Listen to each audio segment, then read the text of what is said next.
Morning, Israel. Morning. How you doing? See better days, all right? Considering? We're going to do our normal advisement.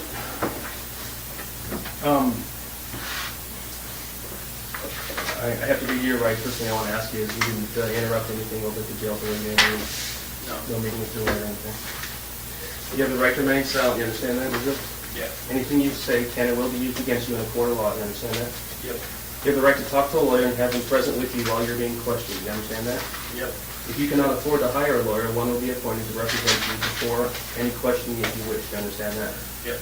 You can decide at any time to exercise these rights and not answer any questions or make any statements, you understand that? Yes. Okay. Also, I understand that you have standby counsel for crimes other than Koenig, Mr. Kurtner, and Ms. Welsh, and possibly Mr. Lorena. Would you like any of those here today? Okay. And we're not here to talk to you about the Koenig case, just crimes other than that. Okay? Yep. Okay, I think they had some things to discuss with you. Obviously, they wanted to chat with you about some things, and then I wanted to kind of talk to you about where we are on the Vermont thing. Yeah, I didn't, they wouldn't let me bring my copy of the letter, so there's definitely some things we need to go over. Okay, well, I've got a copy. Who wouldn't let you? Jail? Yeah, I just Okay. don't like it. Leave with Carry stuff around with me. Yeah, if you guys want to chat about what you need to chat about, I can read a letter. Ready to paper cut? You need to mark up the letters, that would sort of like you have some requests on it? No, yeah, I mean, we can just go through it. Okay. I already went through it. So you have the letter here somewhere. You can make an extra copy if you need to. Yeah. I just wanted to let you know, I know you weren't real concerned about the vote, but I told you when we left last time that I'd like to give you a list of what was actually taken from the vote.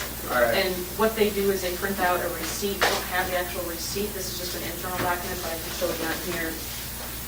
What they took, total of 19 items, but some of those are swabs. They're not actual things. Right. So unknown materials, these I'm assuming were like pieces of thing, or like stains that may have been blood or something like that they checked out and stuff, because that's based on where they were taken, from the engine area. Fibers and fragments, same kind of thing. I don't know what that is. I can ask about that, all of unknown material. My guess is They it's don't know what probably it is here. either. Hopefully the lab will know. That's why I call it a ball of unknown material. Maybe you could shed some light on that if you know. You know what the ball of unknown material I'd have is? to see it. They had possible bone fragment and other material twice. Two different things were taken. There, rope to anchors with a line, other rope, a swab, and that swab was taken from seat cushion. Screws, these were all in the back area by the carpeting, or in that area in the back by the motor. Repairs were more slabs, Yeah. same kind of thing. That was that piece of carpeted wood by the, or the trim that they took in the Right. bilge pump. So as well, more rope, and then took the cable cuts. I think they had already probably had these before we had talked last time, so those are already. All right. So, that's what they took, and then eventually I'll get an actual receipt paper if you want that, you can have it. Questions about any of this? Okay. I'm going to get a copy of this. Okay. So we mark it up. Okay.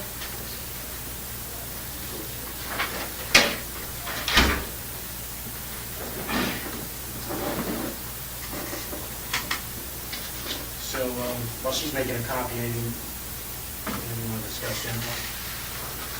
Any what? Anything you want to discuss generally about the letter, or about any concerns you have? Well, yeah, one of my main concerns right now is trying to get a handle on what the process is going to be. If this goes to CCU, they approve one or all my cases for the death penalty. It comes back, and then my understanding at this point is it goes to a judge, and they decide and make a decision as to whether or not to pursue it from there. Again, like I said, I can't give you legal advice, but here's my understanding of the process. In terms of the notice itself, it gets filed, all right, with the court. Right. After it gets filed with the court, then, obviously you're free to plead guilty in your main case or go to trial or the Courier case, whatever you want. Right. And then, let's assume we're talking about the Courier case, there would be a sentencing set. And at the sentencing, I think there would be, either, like I said, there's an option to both sides agree to do a judge sentencing or a jury sentencing. And then that would go to that, and then ultimately the jury or the judge is the one who would have to impose the death penalty. Right. Or life in prison. Okay, so it goes to the judge or the jury sentencing, either one. At the sentencing, it's a public hearing? Yes. Either way, it has to be a public hearing. I think, yeah, most of it, now there's exceptions for public hearings where we can seal parts of them. And part of the, the methods we've used to kind of close portions of sentencings in the past is to apprise the court of cooperation efforts on behalf of the defendant. If we've got a legitimate law enforcement basis to close the public out, we can do that. Now, in order to do that, we have to, get approval from main justice. But, it's happened in the past. It's happened virtually in every case that I've had cooperators in. Usually, they don't want their cooperation known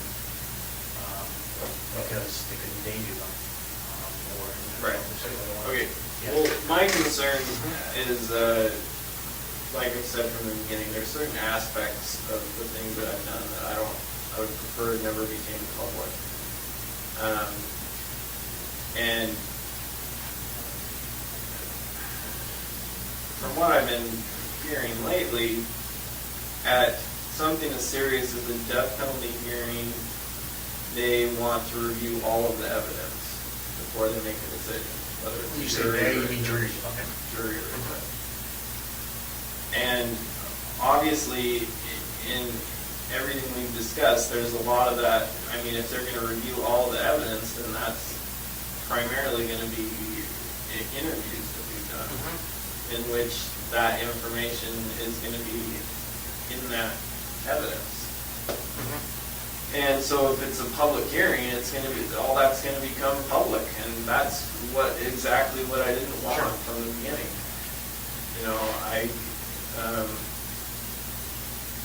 Certain aspects of this that, there's no way around it, but, as far as different things that were done with the bodies and the sexual assault stuff, that type of stuff,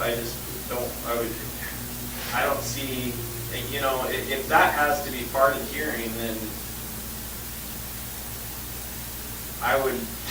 we got to figure out something different. Well, I got sort of two possible solutions I've been thinking about if it gets to that point. One with respect to stuff that you're working with us on, like, other crimes, other, bodies, and they're still investigating to corroborate your confessions, those murders. We can certainly seek approval to close that part of the sentencing, to the extent you're talking about those.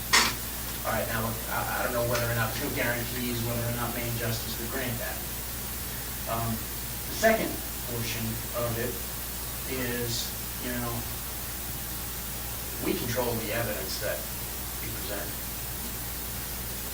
So the government's got to present the evidence. And, maybe there's some way to kind of address both of our concerns here by circumscribing, by limiting the amount of stuff that's introduced into the court. So I'm toying with that idea. Now, obviously, there's a catch-22 to that, right? Right. The worse things, appear to the jury or the judge, the more likely it is you're going to get what you want. Right. In context of the Courier case. Right? That's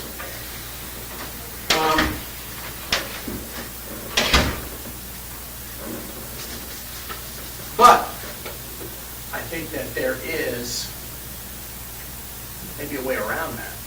But in order to kind of get around that, what we have to do is we'd have to have at least the basic information on all the murders you could commit. So basically, it's not like, hey, we're sort of going with quantity rather than quality of the murders. And if we can corroborate those, I think there may be a way to kind of get you what you want, but also, obviously we get what we want then too. That would have to be part of the negotiation. Now, these are just thoughts I've had, but... Right. Here's the problem with that scenario is, like you said, I might get what I want. You definitely get what you want. Well, look, I think you said it before in other contexts, if people hear the things you've done, I don't think any jury would have any doubts about what they do. Now, I can't promise what a jury is going to do. I can never do that. Right, but that was me operating under the maybe somewhat naive assumption that as long as I was giving you all this information, there was no reason for it to become public. Whereas I already know that if you go out and you find out this stuff on your own, then all kinds of stuff. Well, maybe all kinds of stuff. It would have to be a numbers thing. Right now, the way we're going now, let's assume we don't ever strike a deal on the courier thing. Then I think it does become public, some of this stuff. Then we're forced to kind of go your way, and you're forced to go, your own way. We've got to go our separate ways, and we've got to, try our cases. I understand that. I think now is the time to sort of strike a deal that would encompass all your activity. And then part of that, broker some deal about, what we can introduce and what we can't. Well, this is another problem. This is why I was pushing for a different type of meeting this week. But obviously there's other things going on that I don't even know what's going on. So, and I know we can't talk about it. Yeah. But that's an issue for me. About other things that are going on in the right. process. Yeah. And I don't know what's going on. So.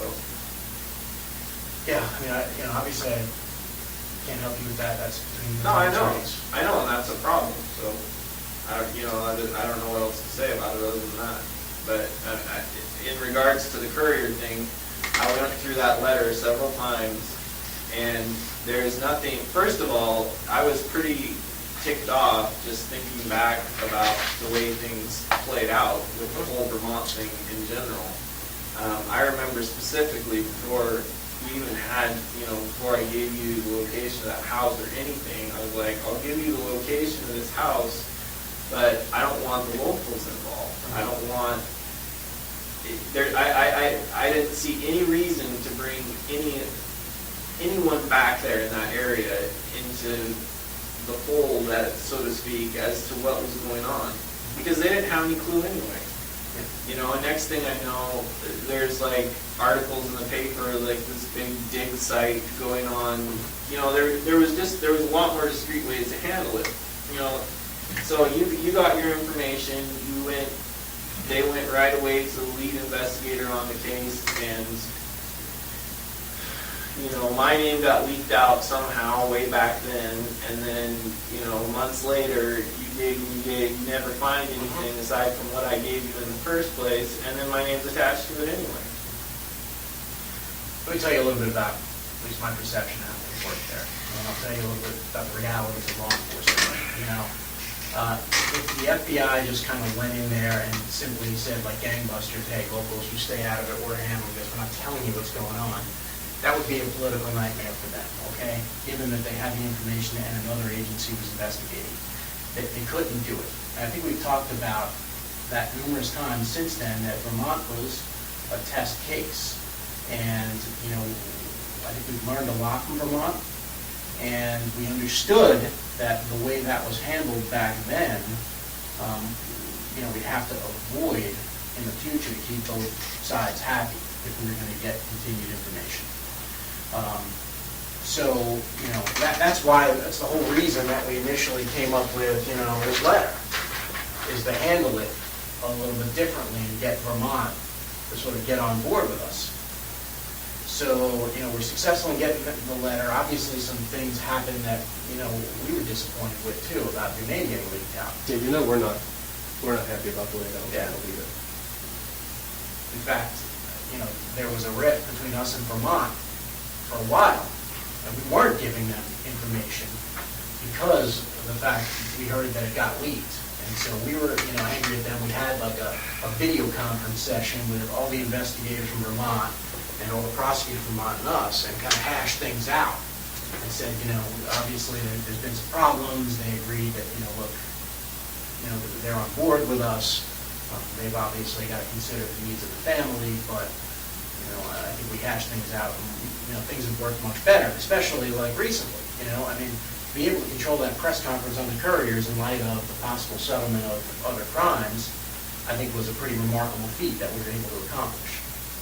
But what I'm trying to do here is, all right, obviously we can go with this. That was the way to kind of, they even said in this initial letter that they would defer to us as to what charging would happen. And that was a way to kind of put the lid on things and kind of keep going quietly. All right, I understand you can go with this. So, what we're trying to do now is just simply revisit that another way. Obviously, that opportunity's passed us by, but there's still this opportunity on the table. And, I think the longer we wait on it, the more problematic it becomes, because I've been avoiding calling Vermont since, this week. I've just basically said, hey, he's obviously getting some advice on the letter, and I haven't heard from them since Monday or Tuesday, and I haven't called them, because I know the next question is going to be, all right, where are we on the letter, because we have to do something. So, this letter is an effort to try to keep everybody in line, keep Vermont in line, get you, to some extent, what you want, and get us what we want. It doesn't get me anything I want. It doesn't get me anything that I'm not going to get anyway. You just said Vermont is chomping at the bit now. They want to see me indicted for this. In their jurisdiction. Whatever. I mean, the whole deal originally was that I would be charged federally with it, and now you're ready to just hand it over to them and let them charge me.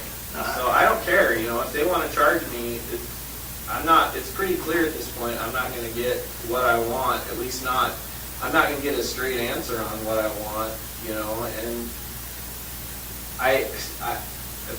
apparently I misunderstood the way the whole process works from the beginning, so all the information that I've given you now is probably going to get out anyway, so whatever. First, there's a way to kind of avoid that right now, and that's what we're working with you on, that's why we're negotiating with you. But in terms of letting them, have the case, that's not really our intention, but what it is the reality of the situation is, they understand that, when they initially were involved, that you were cooperating, then you did, you decided to slow it down.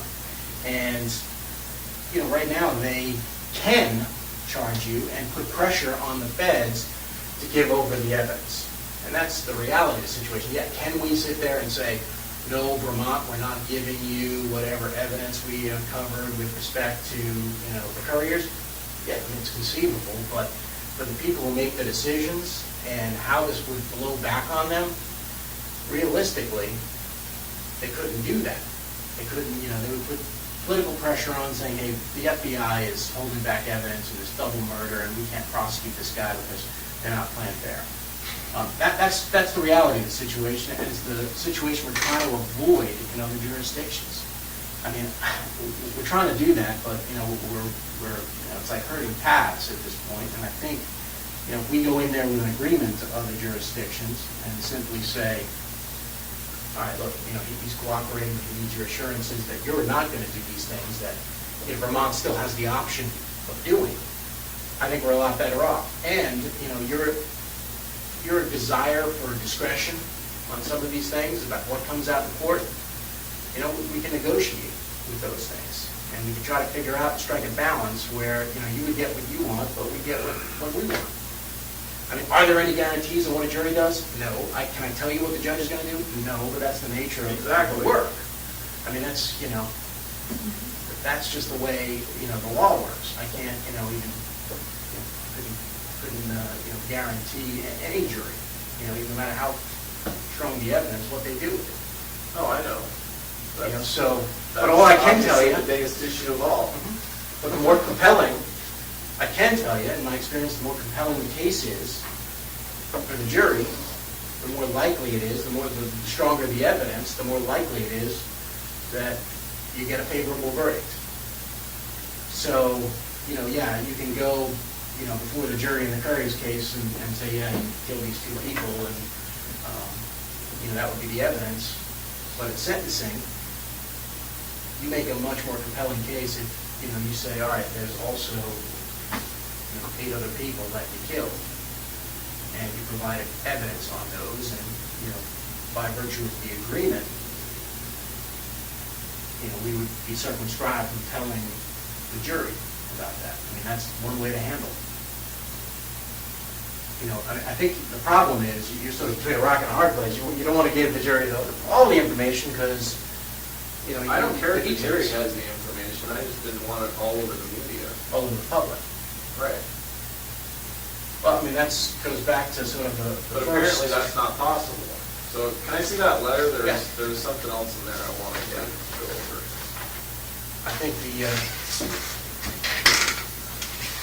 like I said, there are law enforcement exceptions to keep things sealed and from the public if we're still investigating it. We just need to get approval of it. And that's something we can put in that letter, that we seek approval from Maine Justice to keep things.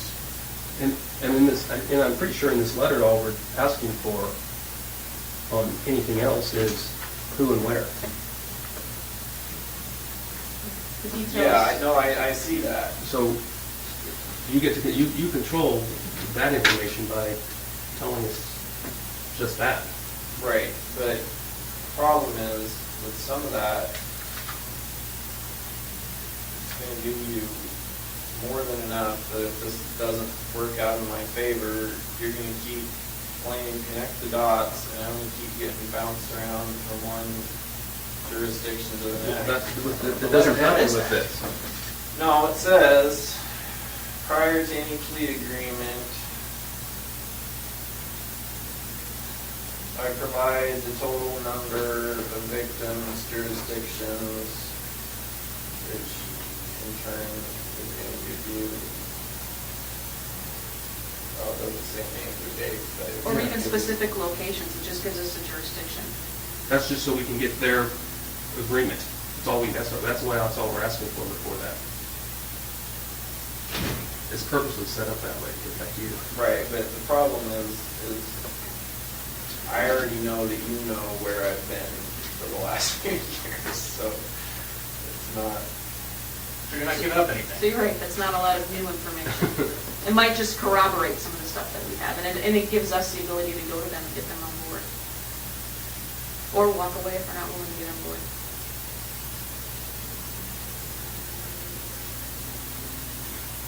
What I see happening with this is that you're wanting more information up front. I still have no idea what's going to happen with the information I've already given you. And admittedly, you don't know what's going to happen with the information I've already given you. Except that in that letter, if you don't get what you want, that's when the information stops, right? Yeah, it's It stops conditioned. until you start finding stuff. Well, it's conditioned on at least the Attorney General coming back and saying, hey, we're going to seek what you want, right? I mean, look, you've identified, some issues that you're concerned about, but, I don't think there's anything we can't overcome here. There's no reason to get sort of frustrated about things. It's, we can work it all out. You just identify. Oh, I know, some we can work it concerns. all out. I just don't see what the big time crunch is, that you want all this information right now, and I still don't know what's gonna happen with the stuff I gave you on day one. Well, I think the problem is we need that information to kind of keep Vermont's on board rather than have Vermont go public, and once Vermont goes public. Vermont already went public, Yeah, but they essentially. didn't really get picked up. They had one reporter who had inside information. She didn't share her sources, as far as I know. Clearly, the other stations didn't feel comfortable linking it to you. Certainly, they were calling and trying to get Even up here, information. they added that disclosure, they couldn't, Yeah. they couldn't confirm it locally, so that all they did was run what Right. they had. No, I get that, but I mean, you've already said whether I'm charged with this federally or locally in Vermont, I'm going to be charged with it soon, right? That's their plan. That's what they want. That's what they want, and that's what we're trying to kind of avoid, at least, because you said you didn't want to get dragged back to Vermont. So I don't see how they can do that anyway when I'm still facing charges here. They'll drag you back eventually. I mean, what they do is, and what's happened in other cases, is they lodge the detainer, you finish up here, and then you go to Vermont, maybe then they lend you out to the state court there, and that goes through the process, which is what you said you didn't want. And that's where we're headed. And the other thing is, and I know you know this, is that the way typical law enforcement investigation would work on this, you have to admit that the way this, I know this seems slow to you, that this process has taken a long time, but for us and the people that are in charge of us, what they want, they know that there's potentially up to 10 or 11 victims. So there's 7 or 8 that we don't know where they're at and those kind of things. So what we're getting the pressure to do is find those other people. And so what you don't want us to do is to use conventional police methods to do it. And that You're already using conventional. we're not. We haven't gone to Media? we haven't gone to local media places and said Israel Keys was here on April 10th of 2009. He committed this Tupper Lake bank robbery. He killed somebody in this area, and they're buried here, and we need the public's help in finding out if they saw him or his vehicle, and this was the vehicle, and this is the license plate number. That's what a typical police investigation would do. We know you don't want that, because the first one of those that we put out gets on. You don't want that the either. You're right. You're right, we don't, because we want this cooperation that we have, and that's why we've been delaying this, but the pressure is getting increasingly with Vermont. We're getting calls from Vermont also, since they ran their story. The colonel of the state police there is getting calls from other families in that area who now think Israel Keys could have killed their family members because he killed somebody else there. And so that's what we're looking, that's what's going to happen in every state if we use conventional police methods. And we want to keep it as quiet as you do, because we want the information from you, because we know it would be the most accurate.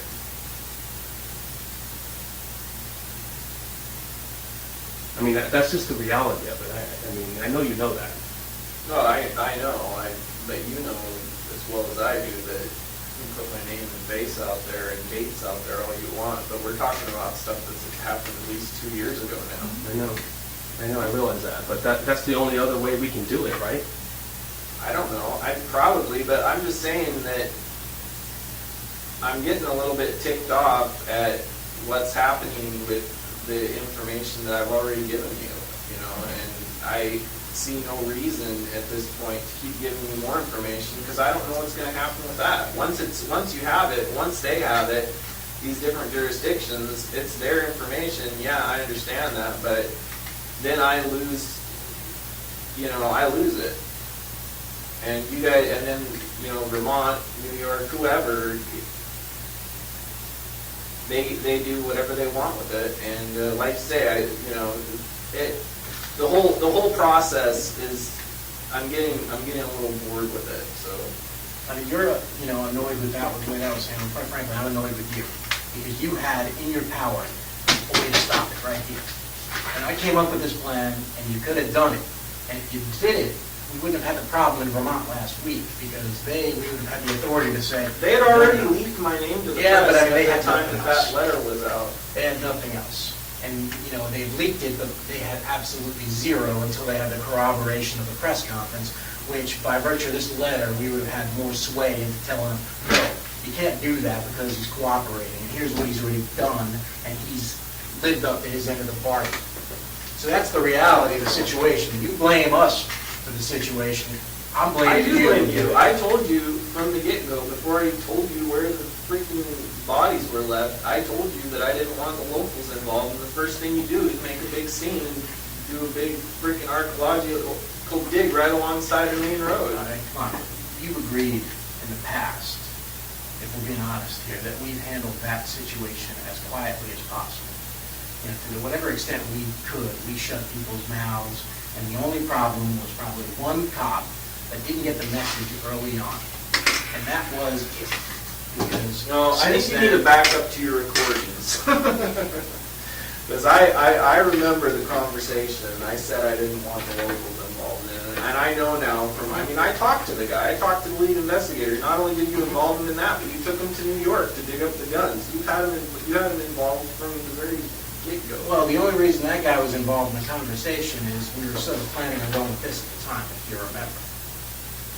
Okay, and that was sort of by your You went and consent. got the guns before that letter was written. Yeah, yeah, we were trying to, I mean, that lead investigator, like I said, politically, and maybe, you know, the FBI can explain it to you, you can't just simply walk in there and say. Well, you "Where are told the me you facts?" could.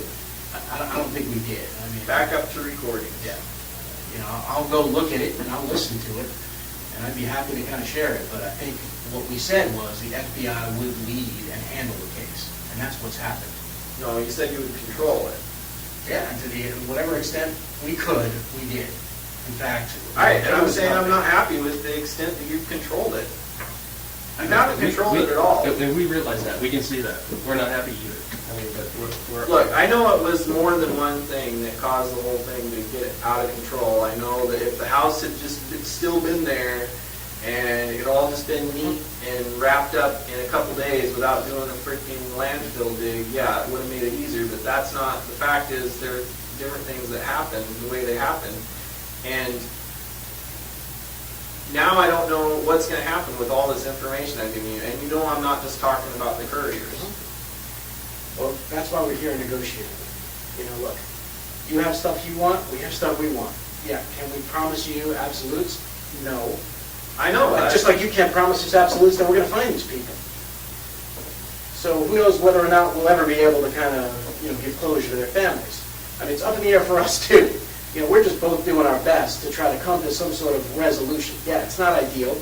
You know, we have different interests, but I think there's a way to meet those in the middle that will avoid a lot of the things that you don't want, and at least try to get us started on the things that we want. No guarantees from our end either. We have the ability to control it better now. I told you the other day, back in April when you told us about the couriers, we had no idea what we were dealing with. We didn't know there were 7 or 8 more bodies. We didn't know a lot. And we have the ability now, to control it better. Had we known that back then and were able to communicate that to the people in Vermont, I don't think the leak would have happened, because I think that person We'd be would in have a very realized the different place. gravity of the situation. I don't think that they did. I think they thought the end of it was their case, that was the only one that mattered to them. And clearly it wasn't, and I'm sure that person. Well, that's fine. What's done is done. I'm just saying, from right now, from my perspective, this letter doesn't offer me anything. I know that, you have pressure on you to find these other people, but frankly, they'll keep. And I still don't know, like I say, what's going to happen with this information I gave you on day one. Well, let's talk about it.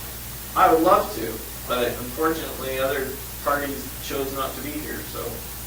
I mean, look, in your discussion of other crimes, I mean, I know we've mentioned this to you all the time, that, you can have counsel present for these discussions of other crimes. I know we paid lip service to it, but, I mean, you were in Judge Beisland's courtroom when we did this whole thing. I don't and have you any problem. basically said, if you want to stop talking and you want to kind of invite counsel here, then you can invite them and they have to come.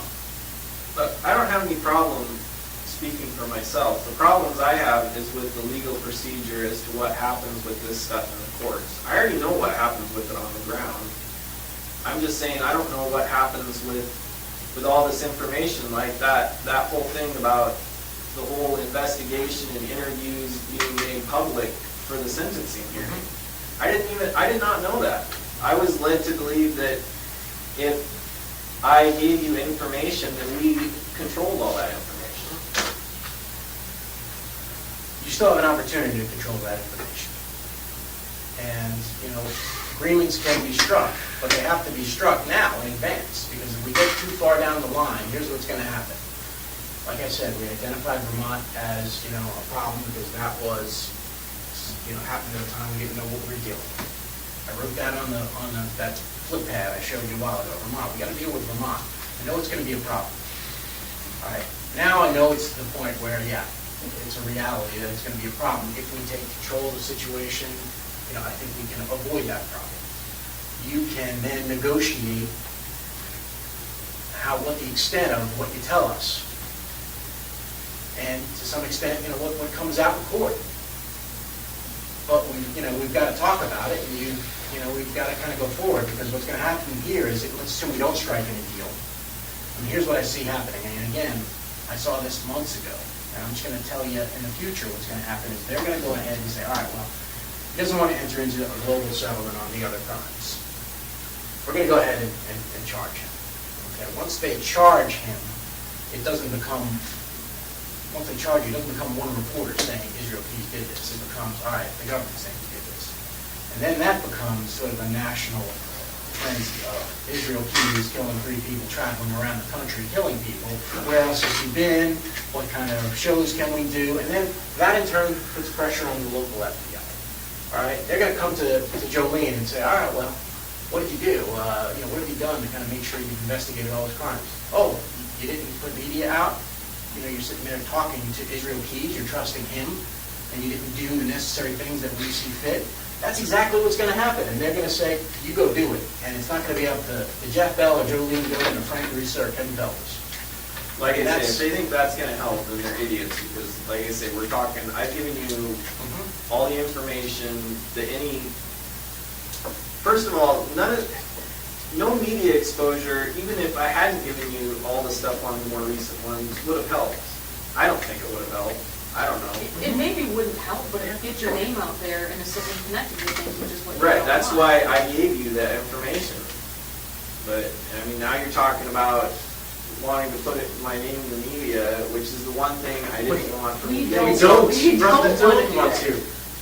But it's going to happen, is what you're saying. I'm concerned it's going to happen. That's my concern as I look forward. If we can't get another avenue for doing it, I don't see that the FBI. I don't see that we have any other choice on how to investigate it. You could just hold off until I see what happens with the information I've already given you, and then you still have an open line of communication. If you do that, I have what incentive do I have if you after all the information I've given you, you run to the media and put all this crap out there for my family and everybody else to see, and then at some point down the road, we still don't have enough to find out for sure that he did this, that, and the other thing, but let's go back and talk to him. You really think I'm going to feel like giving you any more information? From our perspective, you have to see it sort of the other side of the coin. What guarantees do we have that you're going to give us the information? I don't have any guarantees. Exactly. Just like you don't. So we're trying to reach an agreement here where we both have some assurances that we're bound by in an agreement. So we're bound by... I don't have any guarantees, but it's pretty likely you're going to get the information. Then why do you say that?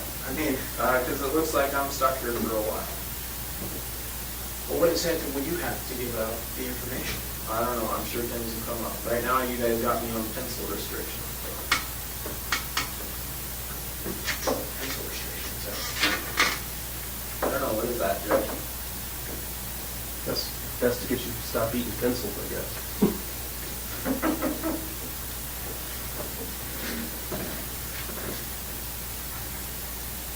Look, I think, what we're trying to do is, look, it's obviously a situation where you have interest and we have competing interests. Like I said, things are negotiated like that every day. And I think we can negotiate something like that, but, we need a little bit more to do it, to avoid Vermont doing what they're gonna do to avoid, what the FBI nationally is gonna come down and say we should have been doing in this case. That's our interest in it. But I don't see what, you keep talking about what Vermont's gonna do, but if, you've already said that I'm gonna be charged with this federally. If they Well, I let don't me. know, federally or state. They haven't. But one or the other, soon, right? Look, I've been holding them off, and I can ask them to hold off a little bit longer, and that's their plan. They've said that in the press conference. I'm just So we're saying, planning to originally, charge. this was all this information on the Courier case was supposed to become part of the other information that I gave you prior to that. Yeah. And now it's all of a sudden become a separate thing, and now you want more information to add to this. We're just trying to control, what happened at the very outset when we didn't know the full scope of things. Let's just deal with that problem. All right, maybe we can't, solve every single problem here, but we're happy to kind of try to solve Vermont. And I think it would be minimal impact to you if we convince them that, look, he just pleads guilty here and then it gets wrapped up all globally in Alaska. That would be probably have the least impact on you. Agree? Yeah, this whole thing is already a huge.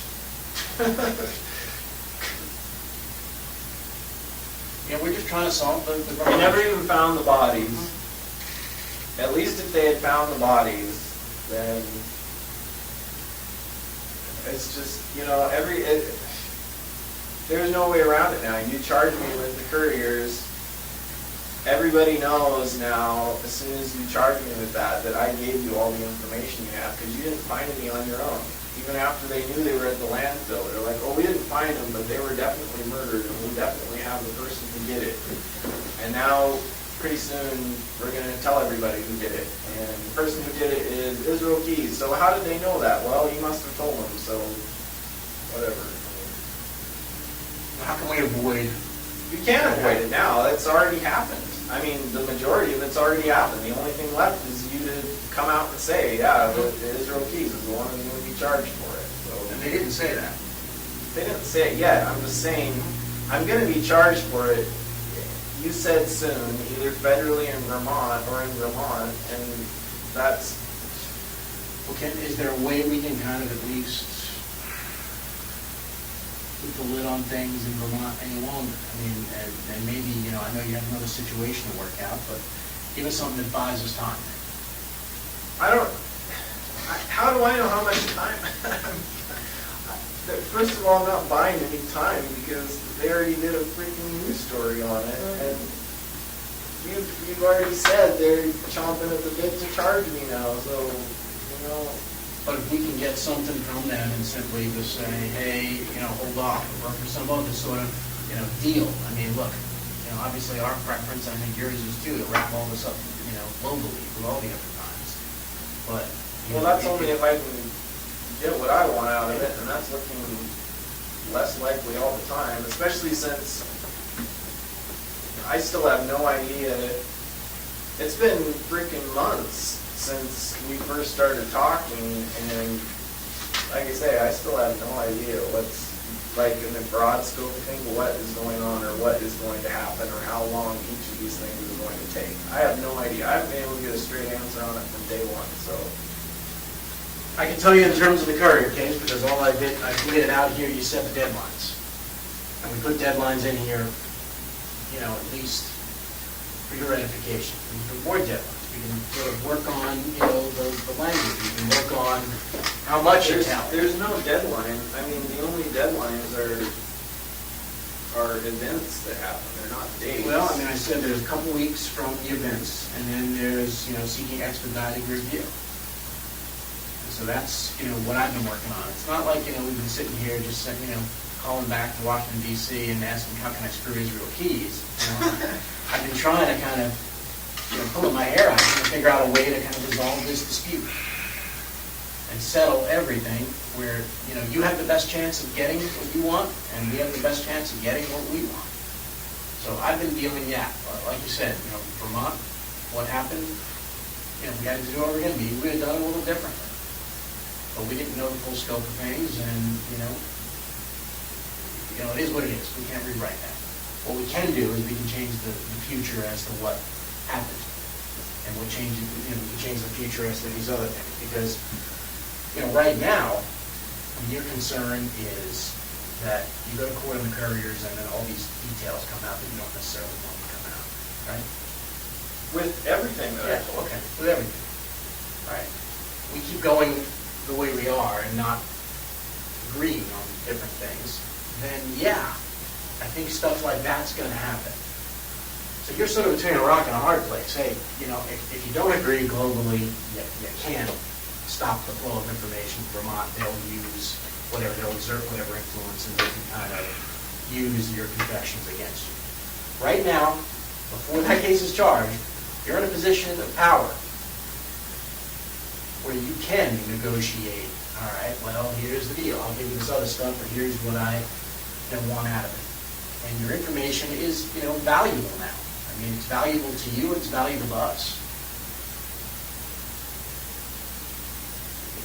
It's only valuable to me as long as I still have it. I mean, I don't, there's nothing. But the value is that it will be in the agreement, and we're bound to the agreement. Yeah, and the value is also, that they would use it in capital crimes to justify whatever decision they have to make there confidentially.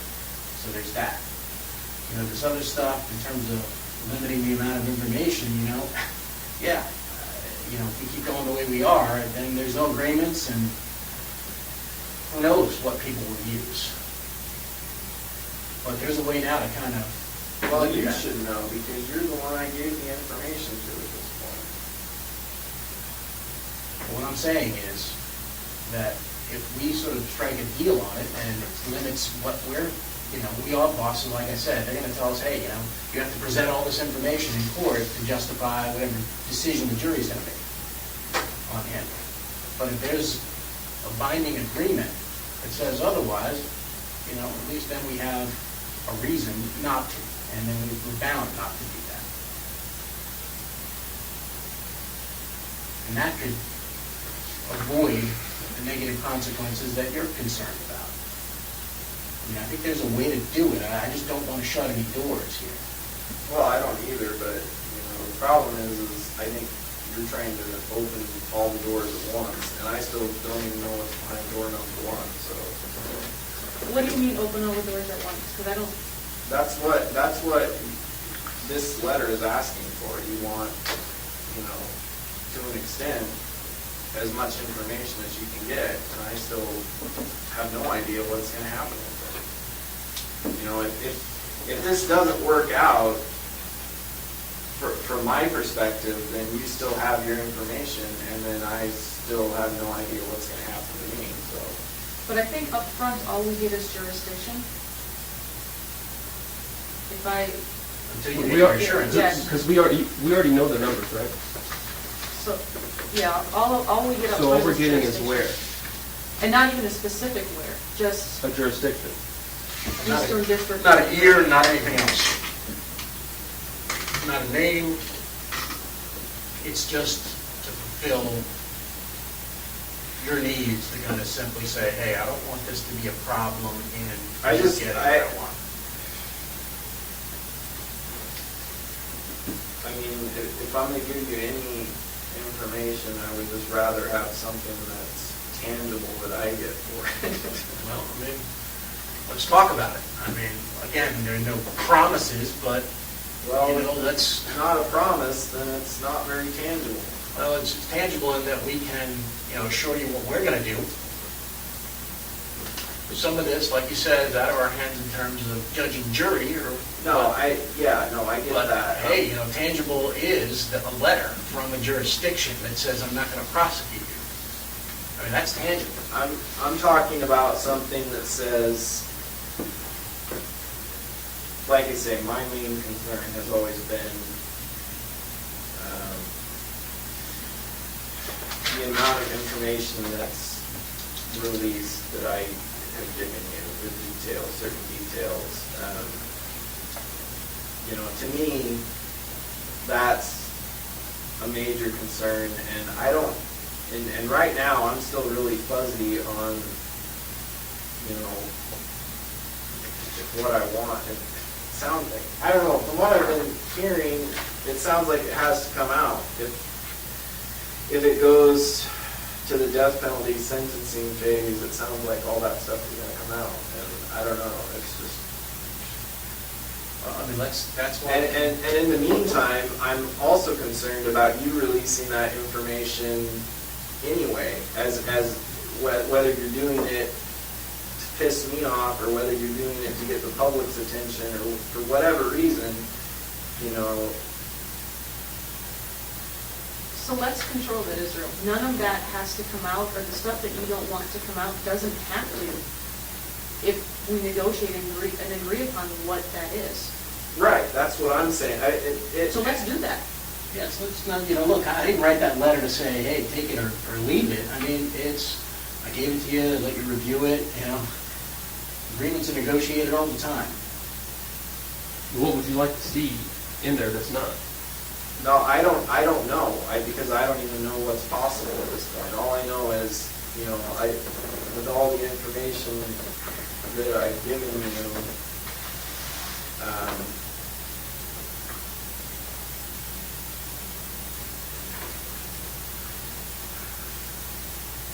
really freaking.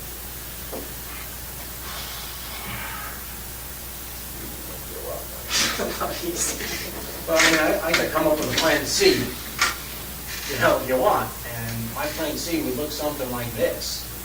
You know, Israel sort of controls the amount that comes out in the sentencing of the couriers. You know, we can agree upon what that is, maybe a, you know, sort of a you know, brief statement of I killed this person and they are buried here, right?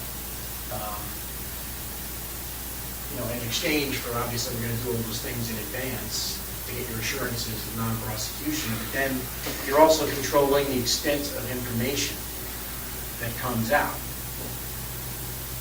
So, I mean, I think, you know, look, like I said, it's sort of a catch-22. You want to have the death penalty imposed upon you. The more information the judge or jury has, the more likely that would be. But, you know, I guess my plan C is, well, you know, then at least we can kind of do quantity over, hey, you know, details of what happened. I think that, you know, would be Yeah, but the compelling. time to do that is at sentencing, not now. No, well, I mean, we have to get started on it to at least Why? corroborate and get those assurances from those jurisdictions, right? Otherwise, if it Well, I comes out don't at know. sentencing, you get See, this is charged. the stuff I don't know. I mean, how the hell do I know we have to do it now? For all I know, you can charge me, and then at the time of the sentencing, you know, you can say, look, there's this additional information. I just don't see where I have any incentive to give you any more information right now, because all this stuff is going to happen to me anyway. I mean, whether I'm charged federally or in Vermont, I don't even understand how they can charge me in Vermont, because Feltus told me this was a federal crime. So that was the whole idea of me giving you like the guns and the silencers and all that crap, because I thought it was all going to be federal, and now you're saying they want to charge me locally, and I don't even, whatever, you know, you're the lawyer, so. I think that nothing, you know, there's nothing that can't be overcome here, all right? And that's what I'm just trying to work on. You know, I'm trying to figure out a way where everybody gets closest to their goal. And I think we can do that. Oh, you're going to get your goals. Well, you know, I don't know that. What do we just go back and I'm going to assure the guys, hey, well, don't worry, Israel said we're going to get what we want, so don't worry, guys. I mean, you know what they're going to say to that. You know, this way, at least if there's an agreement, we can show them, I can go, no, it's not just Israel saying, it's an agreement that, you know, we have that, you know, he's going to get us close to our goals, we're going to get him as close as we can to his goals, and, you know, hey, we're both walking away, leaving something at the table. Jurisdictions are walking away and leaving something at the table. I mean, we have to get those assurances, and, you know, that's something that's going to take time.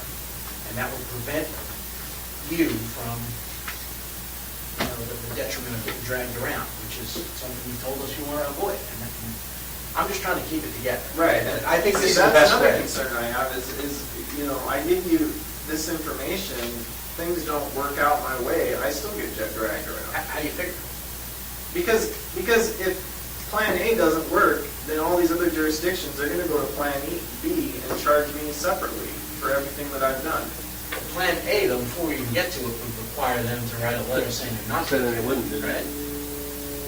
Well, it's not on here now, I mean, Well, we can put it on there, I mean, you know, look, that's a starting point, it's a 3-page letter, not even. Like I said, that needs to kind of go into a more comprehensive agreement, but, you know, don't get frustrated with the terms, everything is, you know, you have some other concerns you identified today? You know, we changed the letter, you know, we work on it. But we don't just get frustrated and kind of walk away, because that's, you know, that puts people in a corner. We don't want to put you in a corner, we don't want to be in a corner. I think we both know that the best way to proceed on this is the way we have been proceeding. And doing it as quietly as possible. I mean, I think, you know. well, that's my whole issue right now, Yeah. is it hasn't been very quiet. I mean, there was already like freaking pages online about, I don't know. They just speculate. Yeah, but, you know, I don't know, whatever, speculation, fact, does it really matter? Well, you know, I think it does. I think you even said that last time we met. It's like, yeah, it's home reporter and reporting something. It's not reality yet. And, you know, I'm trying to negotiate a resolution that it's going to control Vermont, because, you know, we learn from it, and it's going to help us avoid that problem in other jurisdictions. You know, we can control, certainly was introduced. Like I said, if there is a way where you're cooperating with us and we can represent the court as cooperating, there may be a way to keep that cooperation under seal in court. Yeah, I know, that's what I'm concerned about, but like you say, the Courier case is not the only one I'm concerned about right now. Let's deal with those concerns on the other cases. I mean, that's why the whole, you know, aim of the plan is to kind of get their buy-out before we do it. You know, if we can't go to them and simply, you know, have someone say, hey, you know, we just need a buy-out from this, we need the assurance. You know, it's difficult to kind of control things. I agree. I do think that, look, you're going to follow through on your end. But I just think at this point, I'm kind of feel like I'm in a position where I've given you a certain amount of information. None of it has, or I shouldn't say none of it. About half of what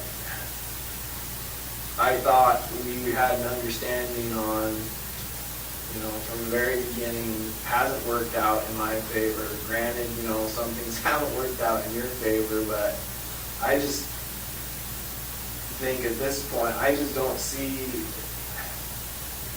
what incentive I have to tell you anything else. I mean, day-to-day, I got day-to-day issues.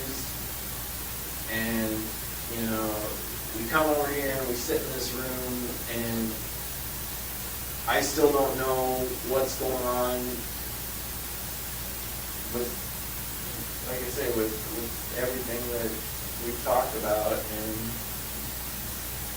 well, in terms of the other case, you know, obviously that's on you and your lawyers to kind of do whatever you see fit. In terms of the Courier case, that's what I can control, and that's what I can help control, at least. To the extent that I can assure them that things are in the works. You know, look, I can tell them, and I have told them, look, I think he's going to cooperate and continue giving us some of this stuff in exchange for some of the, you know, for some discretion, but, you know, they don't know you, and, you know. I don't expect any sympathy from anyone. No, and they're not. That's exactly the point. Come on, let's be realistic. Well, I am being realistic. They're not sympathetic at all. That's why they're saying, well, you know, got a case on them, I guess, we can go ahead and charge them, right? Exactly. So what I'm trying to tell them is, look, that's maybe not the best thing to accomplish everybody's goals.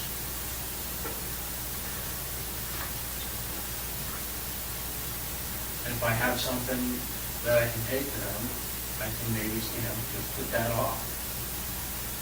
So that's all I'm trying to deal with. All right, look, you know, I think there's a way to kind of circumscribe and limit the information in court. I think there's a way to write that into the agreement. I think there's a way to do a global settlement. But if you want to put a Band-Aid on it, as they call it, and let's try to deal with the Vermont situation, I'm amenable to doing that too. I don't know,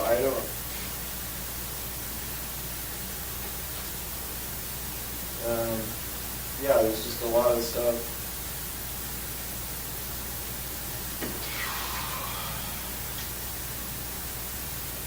What about Why is it carjacking? Anyway, I didn't. Well, that you part took either. put them in the car. Is that because it was their car and not mine or something? Yeah. So if it had been my car, it would have been kidnapping or what? Yeah, it depends on, the method of kidnapping. It's So a weird carjacking. yeah, kind of makes you seem like a gang member.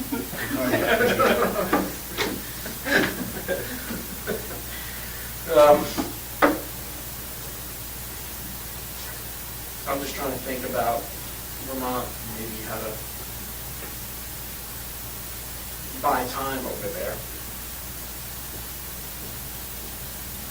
I don't. Like, they've already released enough information, they're gonna get hounded endlessly until they release my name now, so. Yeah, but if I can, give them something that kind of gives them comfort and gives the family comfort, then, maybe we can delay things there until at least you find out what's going on in your other situation. I don't.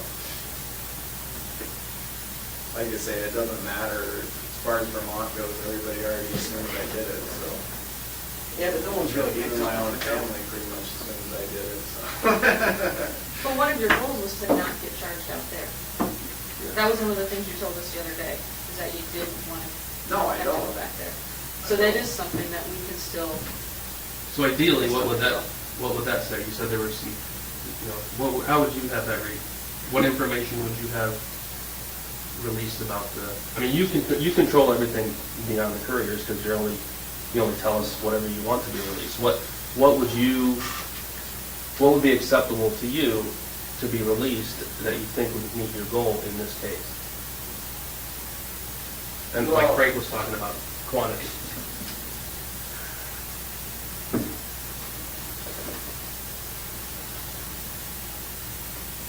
Well, it sounds like right now, I don't even know if this is going to be charged by Vermont or by the feds.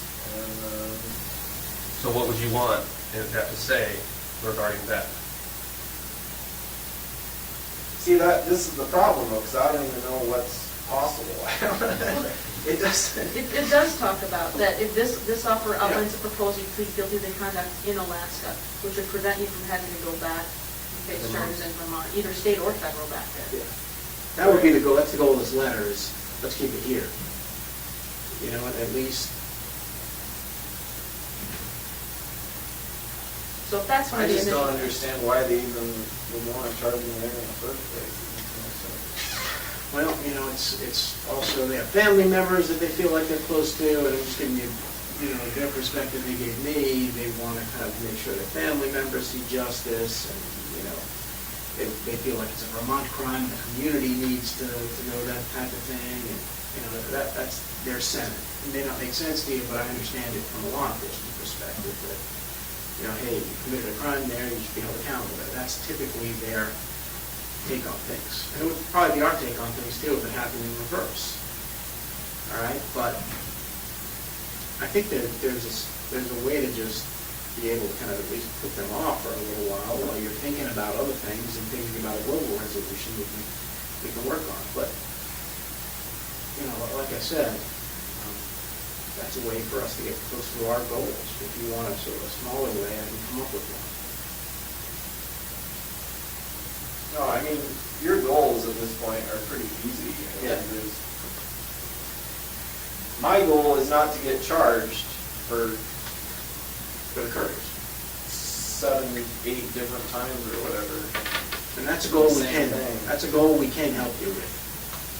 Well, that addresses everything. Right, no, I understand that is something I still have in my control. I mean, apparently it's already out of my control. I'm already going to get charged twice Well, So. we can, at least have that just rolled in here and just. Right, no, I So we're trying to do understand that, but I would rather have it all hammered out. This just seems Well, you know what? really preemptive right now. It's like,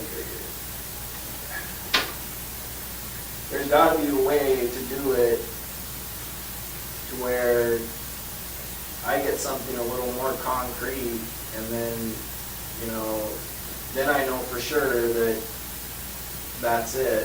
It's not gonna keep going on and on from one. So what's an example of what you mean by concrete? Like, what would you, I guess I'm not clear on what you want. Well, that's thought in you our were- control. What could we put in there in writing that is? I don't know that there's, I don't know. What types of ideas that would you like? I mean, like, just plain ideas that we can work with. And I think I have some thoughts on, a couple different ways we can try to work on this. I just need to know what your concrete ideas are, because, that's what you want at. I mean, I try to write that with your goals in mind, based upon the flip chart of what your goals are, and, I think I try to satisfy those. And, to the extent you have other goals and other ideas, then, we work it in.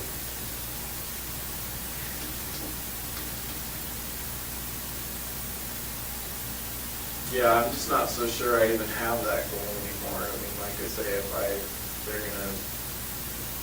if me looking for the death penalty is gonna make this into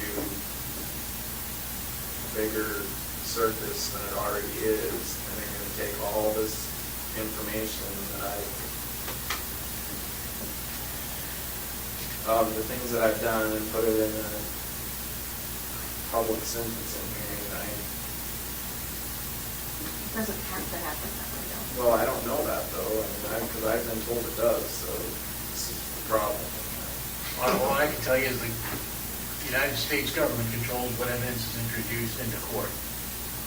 And I represent them. So I have absolute control over what evidence I put in. Right.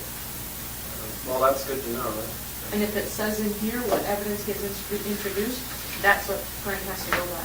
Yeah. And no one's gonna tell me that here's what I have to do. Now, obviously, there's, bosses everywhere that'll try to tell you stuff, but if we have an agreement that binds those people, then, it is what it is. Court doesn't have any right to demand more information from us. Court has to let us try our case. And I decide all the time at trial, I'm not gonna put that person on, even though maybe they can help my case, but it's not worth it to me. It's not worth it to me because I have some other goal in mind. Legal strategy 101 happens every day. So, that is in my control. That's what I'm telling you. And so you want something that's within my control. It's as simple as that.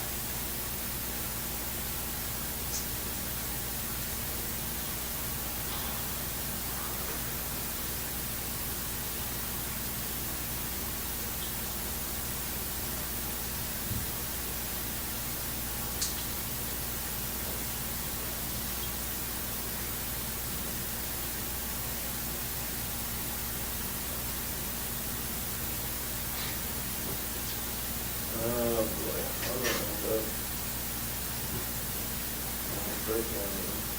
Max lockdown, year after year, you're bouncing around. Doesn't have to be that way. Call it premonition. Doesn't have to be that way.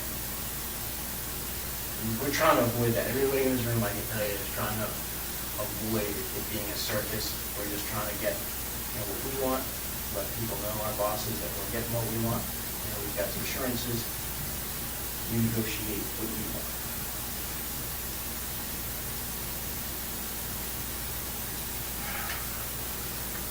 If we wanted to screw you, I wouldn't be sitting here drafting a letter to you about, here's what we're gonna do for you, and, I wouldn't be in here. We wanted to go ahead and just try to make you a villain.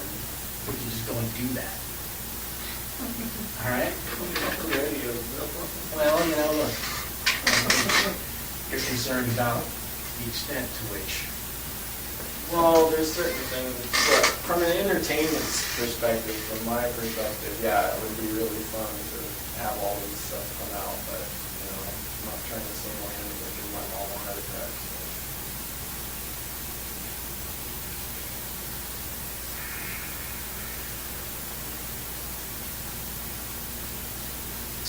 But I still think there's gotta be something more that I can get out of getting more information. Because I haven't seen anything yet. What do you want? I wanna know what's gonna happen. You want to know when, what's going to happen and when? You want to know, Yeah. you want to know how much information is going to be released publicly. Well, let's flesh that out a little bit more. Well, first of all, we can't talk about it in this meeting. Okay. And that's the biggest problem of all. Okay. So that problem is- Secondly, if there's this problem with Vermont that they already have enough information on me, they want, you know, they want to make it public or whatever, one way or the other. Honestly, I don't really I don't care if this courier thing gets charged in Vermont or gets charged federally. Because right now, it's not, either way, it seems like it's just gonna keep dragging on, and I've got other more immediate concerns.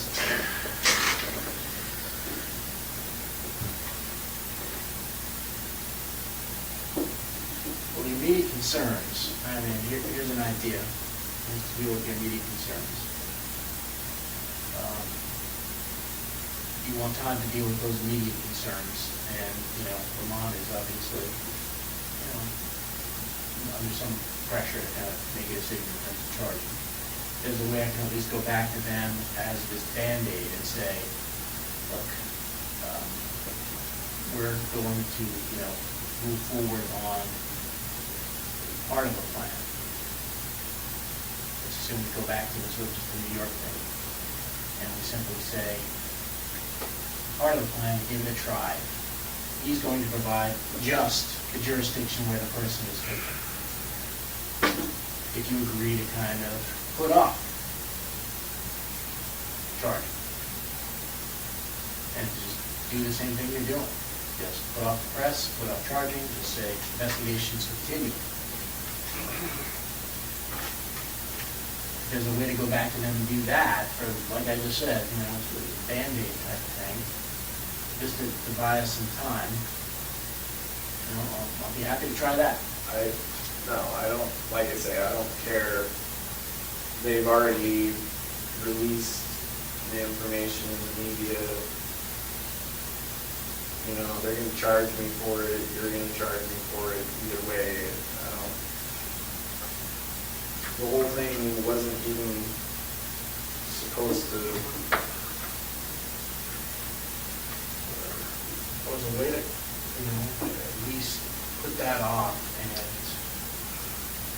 you know, if there's a way to put that off, maybe there's a way to strike a bigger deal down the road, you know, if we buy some time for ourselves.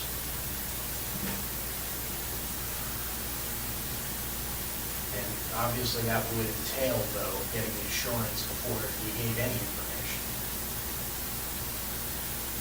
So, I mean, look, it's a Band-Aid, it allows you to get an insurance, but it also buys you time to think about your own goals and what you want in an agreement for Georgia. It also gives you a chance to see if this plan will work, which I sense is part of your concern. Yeah, it doesn't, it says that this plan, it says right in this plan that this plan might not work, so.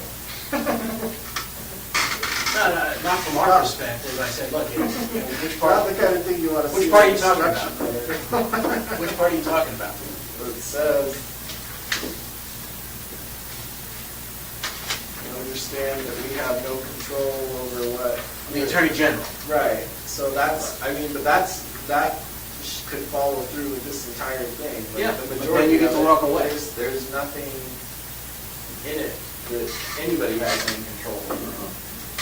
No, I think you do have control over things, and you do have control over things, because that I put in there, just, the Attorney General thing, at a difference for what you want. If you're not getting what you want, then I understand you don't have a benefit. The Attorney General comes back and says, life in prison is what I want you to see, that's not gonna make you happy.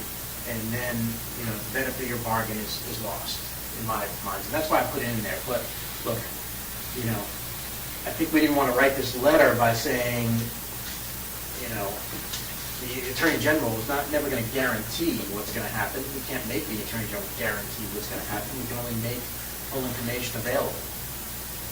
So that's just a sort of acknowledgement that the Attorney General is an independent body. He gets to make a decision, whatever he sees fit based on whatever information. So, look, as much as there is, the main crux of this deal is you getting control over the prosecution of cases. You getting control over, if you want, the extent of information. You getting some guarantees over that. And in exchange, us moving forward as quickly as possible with you controlling, some of the deadlines. So, I don't know, I do think you get what you want. I mean, look, we just can't, I don't have the authority to speak for the Attorney General. I'd like to put a deadline on him too. And say, hey, you gotta come back with a decision next week. But, he's not gonna listen to me. There's another factor that I just occurred to me recently with the sentencing portion is if whoever happens to be sentencing me knows that the death penalty is what I want,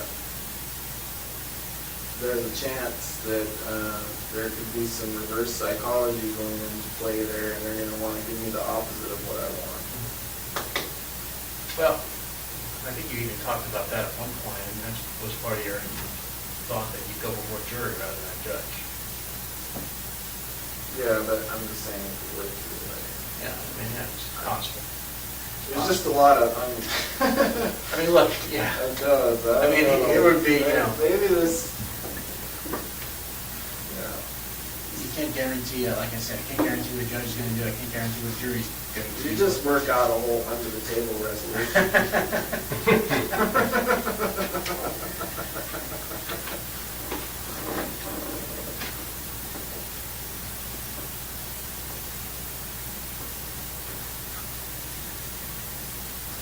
The other way to look at that, though, is if you think that's a possibility with that reverse psychology, I mean, I guess if they think you have something still to offer, maybe that would be an option. But if not, then, I mean, if they still think there's information to be had, whereas if we had an agreement where all the information was going to come out, I think that might be less likely. You know what I mean? Yeah. I mean, that's one reason I think they could look at something like that. Might be Everybody just makes too big a deal out of this stuff. Well, we're trying. Bigger problems in the world we could be worrying about right now.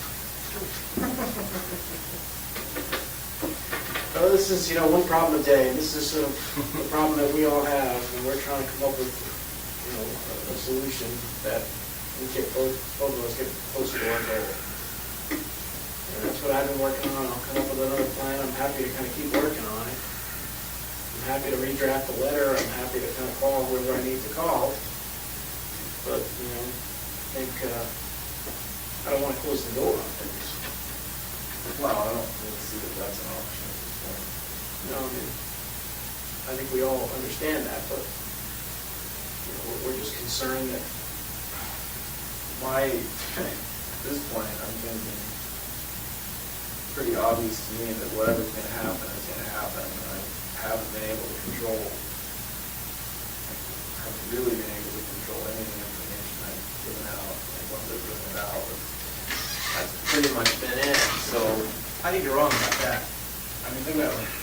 Tupper Lake bank robbery. Has anybody come and questioned you about that Tupper Lake bank robbery?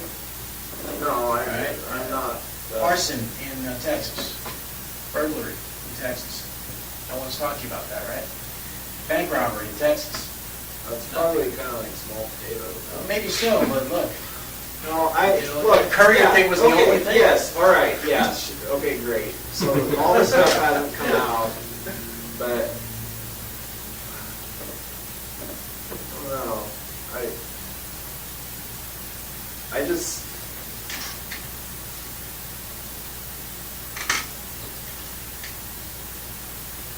I just have some concerns with these other.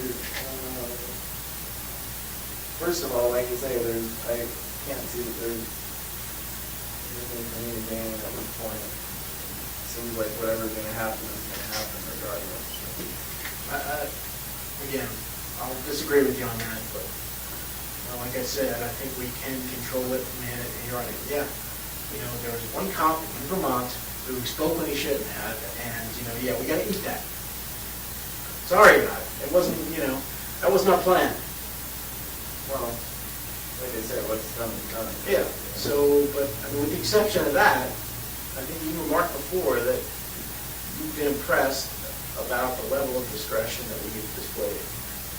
Yeah, no, mostly I was referring to the Alaska stuff, but yeah, that's great, that's fine. And the Alaska stuff we have, obviously more control over, but,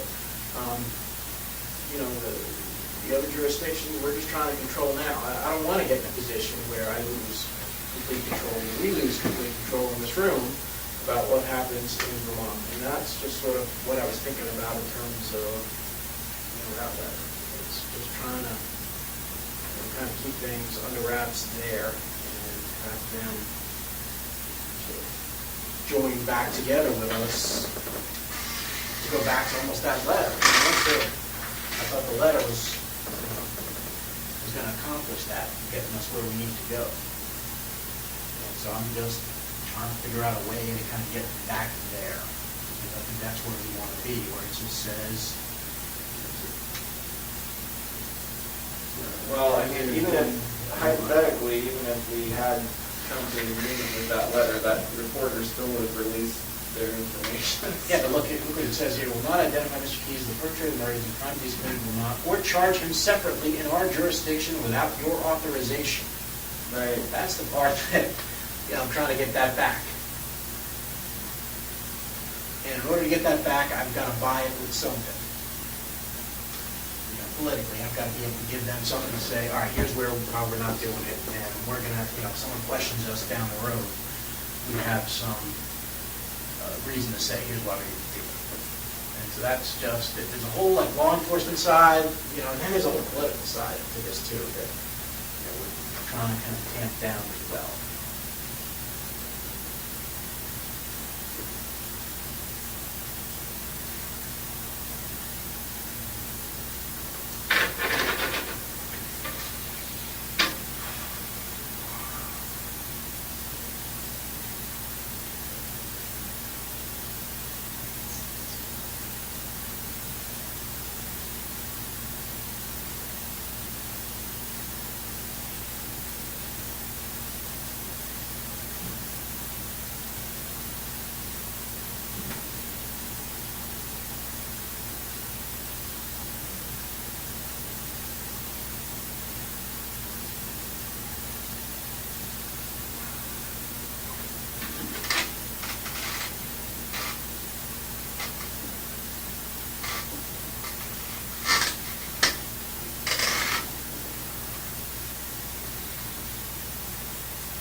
I don't know.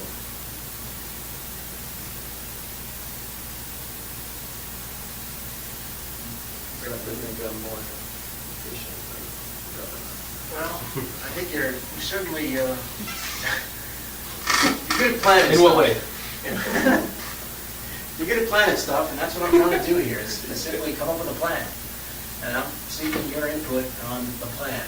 You're a planner and organizer, we could use Yeah. those skills now to work towards a different goal here. Yeah, You know, there's only certain things I like to plan. I'm trying to plan, and I'm trying to, give Vermont some glimmer of hope, hopes of accomplishing a bigger goal. And if we can accomplish the major one, where we have to kind of redraft that letter and get some more concrete terms, and you want to see what happens, fine. Yeah, I'll do I don't, that. I don't even know, like I say, I don't even know what's possible. Well, Apparently my peeps didn't want to be here, so. Well, I mean, they can be here if you want. That's the, Remember what that says, is that if you want them here, that they will be here immediately, I think is what it says. Mr. Kurtner is supposed to come on accordingly, before the war. I thought you were always just reading that, so you blew me out, you didn't show up. You have what? No, I mean, that's your right, that's an option that the Yeah. judges have said, is if we're here and Yeah. you request him, we give him a call, and according to the judge's order, he has to come immediately. I don't even care if it's your physical, it's just, it'd be nice if one of these times have meeting. Well, I mean, I think he has it highlighted as exactly what it says. Yeah, and I was looking at just to be sure, and it's anytime Mr. Keys wants counsel, Well, I know I'm anytime entitled. counsel becomes immediately available. That's what it I says. understand that. Counsel becomes available immediately. So, that's up to you. If you want to discuss other crimes with counsel present, and your other counsels, standby counsels, Mr. Kurtner, we can arrange that with him.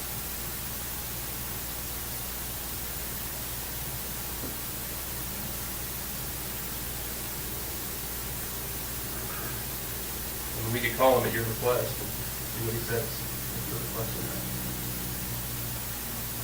Well, already requested it, and I didn't say it was, meeting was supposed to, so it should be. But you didn't request it through us, just to be clear, right? I'm saying there's. If you're requesting that from us now, we're gonna stop now, and we're gonna step out of the room and make a phone And call. we'll call him. God, yeah, I mean, I don't know, it sounds like there's nothing else we can talk about unless. No, I mean, I wanna kind of obey the court order, the letter, if that's something you're. I don't know what interested else, I don't know what else you have to offer me. And,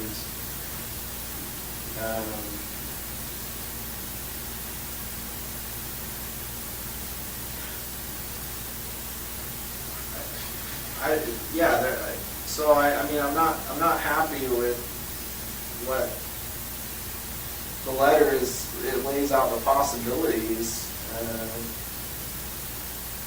but I don't know if those are the only possibilities. I don't know. It's just. Well, let's take a break. This whole thing Yeah. is, like I say, it's premature. Let's take a break for a second. Step out. I want to make sure we're respecting your rights to. No, I'm fine to talk speak for myself. I'm just saying there's other things that need to be discussed in these meetings that we can't talk about unless, at least as it stands now, unless my attorney was here, so. But this says right here, if you request us to get a hold of him, we'll do that. Right.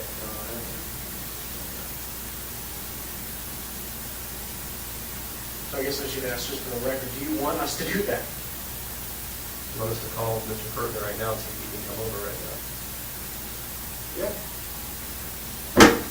All right, I'll do that. You have to take a leak or anything? Yeah. Okay. Hang on a second, we'll let us get out here and then we'll get the...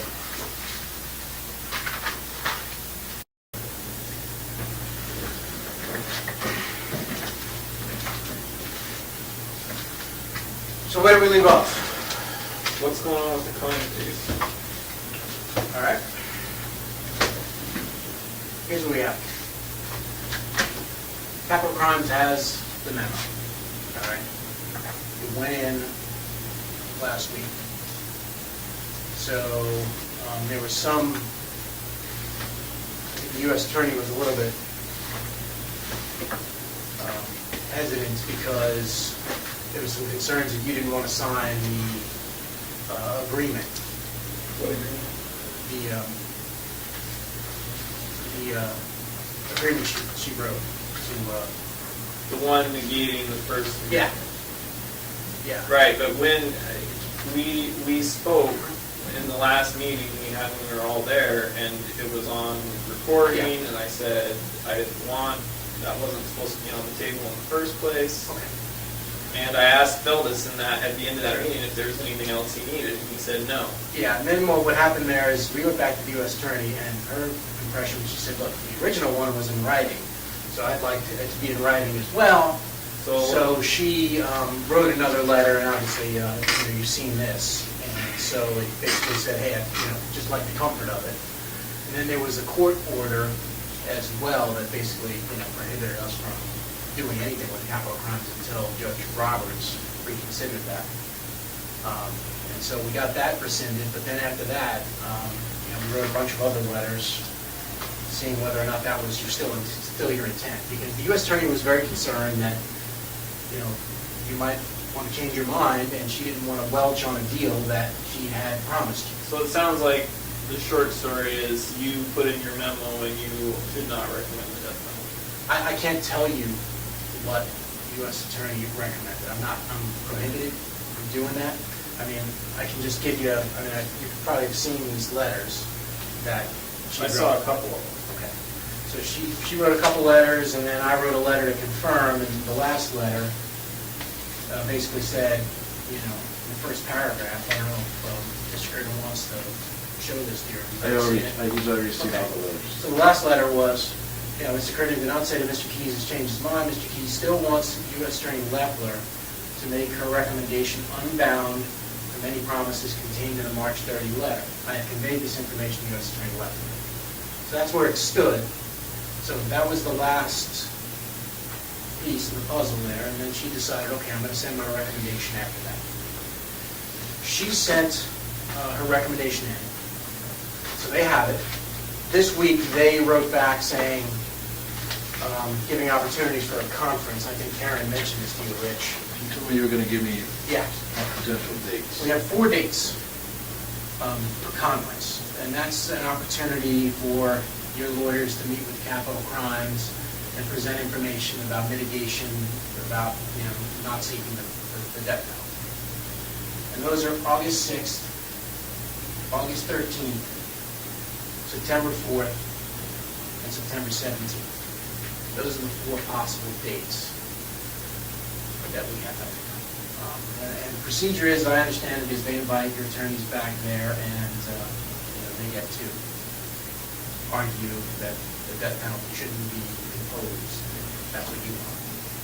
I'm not privy to your discussion, so I don't know what the discussions Hypothetically, are. what happens if I don't have the attorneys? Do I get to be at the meeting? Well, I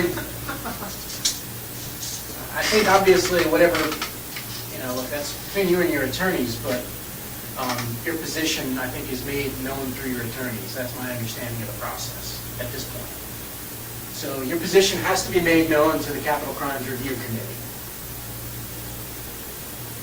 through your attorneys. And I don't know whether, what your discussions were, but I don't know, Rich, if you plan to try to present mitigation. It sounds like you still don't want mitigation in that case.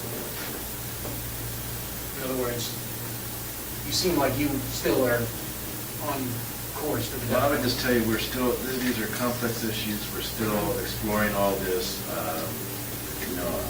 I don't know if we talk about this with Israel all the time. I don't know if he completely understands all the procedures involved and the gravity of this type of decision. So, we're in ongoing discussions, private discussions with Israel about all this. Sure. He's Well, ready. but like we were saying before, there's a lot of aspects of the Koenig case that, if it were to go to sentencing and death penalty hearing, that I wouldn't want to be public. Same as with the Courier, like we were saying earlier. That I have no, it doesn't matter what I sign or what deals we work out. It sounds like there's no way you can give me any assurance as to whether or not those issues are going to come up at a hearing. That can be something, as I told him before when we got here, we can discuss in the context of the global settlement. He's concerned about the details coming up in open court. All right? Now, to the extent that, we want to limit that, maybe we can do that in a global agreement in exchange for, information about these other homicides. And that's what I was suggesting to him. I'm sure you've seen the letter I sent to him saying, we can maybe go with this process and get some assurances from him that he wouldn't be prosecuted by state authorities. And he just brought up this morning, well, I'm concerned that the details are going to get out no matter what. They've already been out. I mean, did you see the video from Vermont? I mean, the whole 6-minute video about everything? Of what? Of couriers and... I mean, I didn't think that they came out, there's one news station reporting it. Yeah, In fact, and everybody that I know of has seen it. well, I mean, But it's basic information, it's not the details that Israel's concerned about, I don't think. And none of the information that he's concerned about getting out has gotten out. And he's talking about the details of the crimes, not the His crime. family saw it before I did, and that's the whole purpose. Well, that's a concern too, but I mean, that, as far as the Vermont, that's another concern I have, somewhat, is if, hypothetically, if I give you details on other crimes in other states, what's ultimately going to happen? At what point does that information become public knowledge as well? Or does it? Does it have to? What's the procedure for that? Is there some way we can work it out to where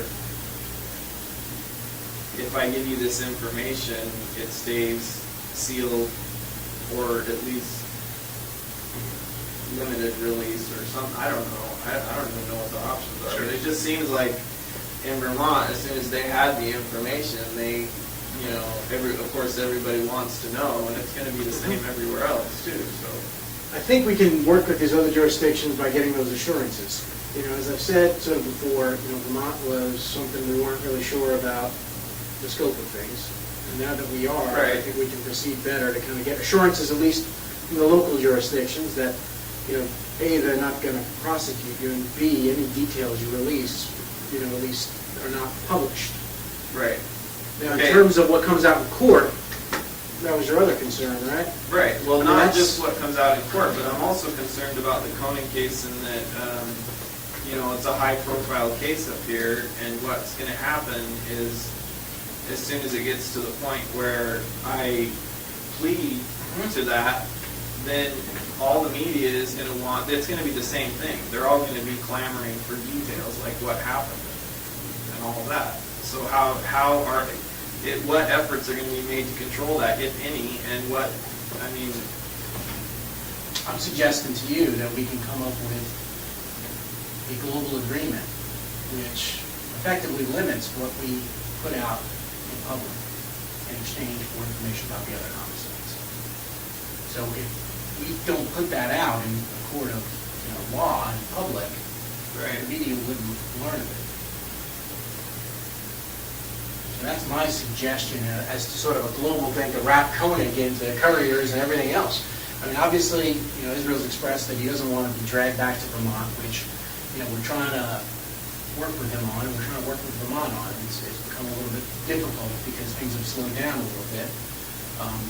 We'd like to wrap that in and keep him here and keep him in one place, but we're going to need some sort of assurances for them that he's going to continue cooperating, and that's what Vermont has wanted. So in order to kind of I don't care about what comes out about the courier. I guess my point is, I can try and limit the information that comes out on all this other stuff, but if the details of the Koenig case come out, it doesn't matter how many other details we suppress on the other front. And that's what I'm suggesting to you, is sort of a global settlement where there's an agreement to only go into certain details of the Koenig case and the Courier case. Even though you told them about them, there's been no limitation on those. We now put limitations on those. And we put Right, but that's what I want to make clear before we go any further on anything, is to have something somewhat concrete in writing, saying that information isn't going to come out when the time comes, that I do plead guilty to the Koenig case, or whatever happens. But whenever the next release of information to the public is, whatever else we've been working on becomes null and void if all of a sudden there's this flood of information about what happened in the Koenig case. And I've pled guilty to it, and then it doesn't matter.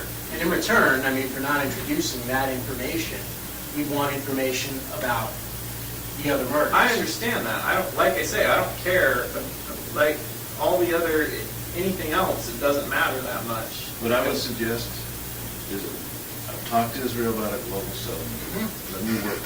Let me see if we can, because I think definitely going to need counsel to understand, to know what the global settlement is. I'd like to work with them and see if we can come up with something everybody can agree to in a global settlement. Yeah, no, and that's what I'm working towards too. But I need some time to make it.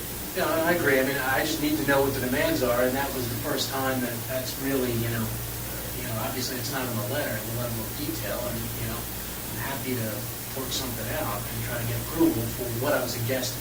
Obviously, what he wants, it seems to be, I want the death penalty imposed. Now, that's a catch-22 situation, you understand, because the more information the jury or judge has, the more likely it may be that they may impose that, all right? If we take that away, it may be less likely, but that's something, hey, I've told you, I don't really care what sentence gets imposed upon you. You're the one who cares about it, but I'll be upfront with you, yeah, if they don't have that level of detail, I think you probably would want to have, additional murders in there to justify the decision you want them to reach. It's sort of a quantity versus quality. Right, I understand that. I'm just saying, yeah, so they have all the numbers, that's fine. But that's the only thing they need those numbers for, is the sentencing. Yeah, no, it would only come out at the sentencing, but we'd have to get something in return. Right now, yeah, we know about how many people you killed. That's pretty clear. That's not a problem. What we want is the information about those murders. And it could be, look, briefly, initially to protect your interests, to simply say, yeah, this person in this jurisdiction kidnapped them from here. And, that would sort of satisfy our goals, and would also satisfy your goals, I think, too. But again, I think we both have to figure out what we want to get out of this.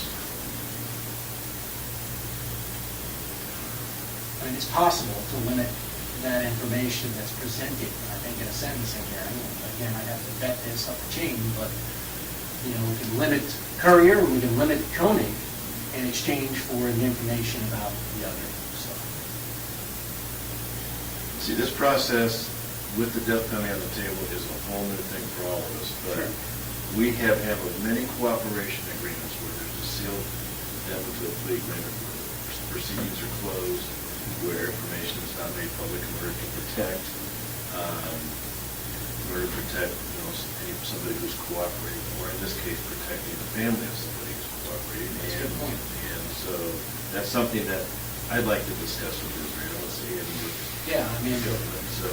that's something that, is sort of a plan A of things we can do, is hope to put everything under seal and justify it by, one, safety to your family, and two, the fact that these guys are still going to be confirming the information they're providing, and they don't want anybody to interfere with that process.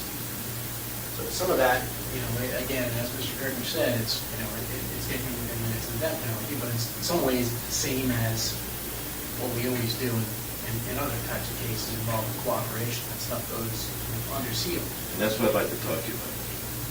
Yeah, I just,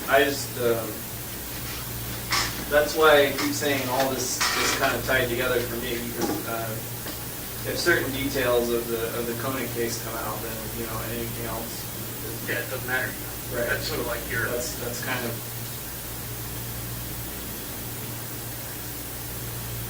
worst case scenario, then everything else I did before that is automatically going to be assumed just as bad. No, no. It's a fair point. And the problem I'm dealing with, and I'm telling, Israel this, is the problem I'm dealing with has been, Vermont, and, they feel like they're unbound by any loyalty to us and what has been done for that case, because there's no, assurance that things in the future are going to be done. What I'm trying to do is kind of put their charging decisions off and try to give us some breathing room to figure out how to wrap all this stuff up rather than do it in two different jurisdictions, or perhaps three. I still don't know how I can even make any kind of decision on this if I don't even know. First of all, you say you can't tell me what your recommendation was. I made it clear what I wanted it to be, and so you're expecting me to make a decision on everything else. You say you made it clear, you didn't sign the agreement, so that wasn't exactly clear. I made it verbally clear. Yeah. Was there a reason you didn't want to sign this? I didn't get it.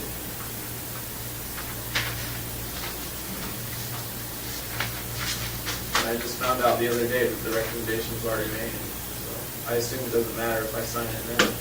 And I just found out from Karen on our further meeting we had on Tuesday. We had a court meeting and it was up there afterwards, that's what she told me. She had already sent in a recommendation. Yeah, she can always sort of change a recommendation. No, I'll sign it now. I was told that, it was already done. It was... The recommendation's already in, Israel. And to me, I don't think this is valid anyway. You know our feelings about it because you complied with your agreement, part of the agreement. And so. Look, the bottom line, we already all know how this ends. So it's all I care about is what happens between now and whenever it ends. And if things don't go the way I want, I don't need you guys. Well, let's just talk about it, okay? Let's see if we can resolve it. This whole thing is just turning into... No, I think that there is, look, the U.S. Attorney can always provide additional information to capital crimes, additional, information you'd like to provide, your attorneys would like to provide. She's made that clear in her letters. I think... And what's with this, why do they have to go back and meet with, what did you call it? Yeah, essentially that's going to be between you and your attorneys, but the process typically is, in the typical case, is the attorneys argue that, death penalty shouldn't be imposed. Right, let's just mix that whole meeting. That's between you and your attorneys.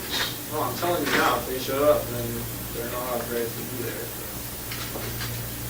Yeah, you can discuss that with them.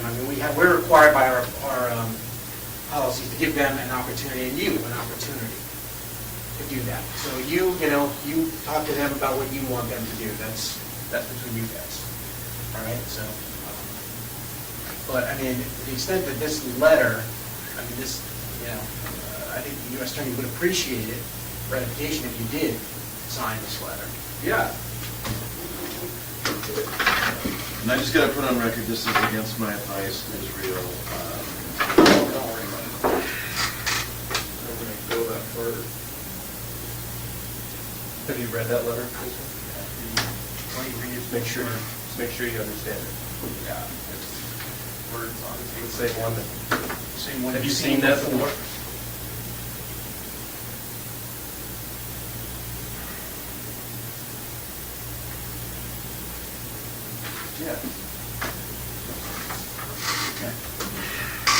know, the date of this, just to sort of put the date on, is 7/26.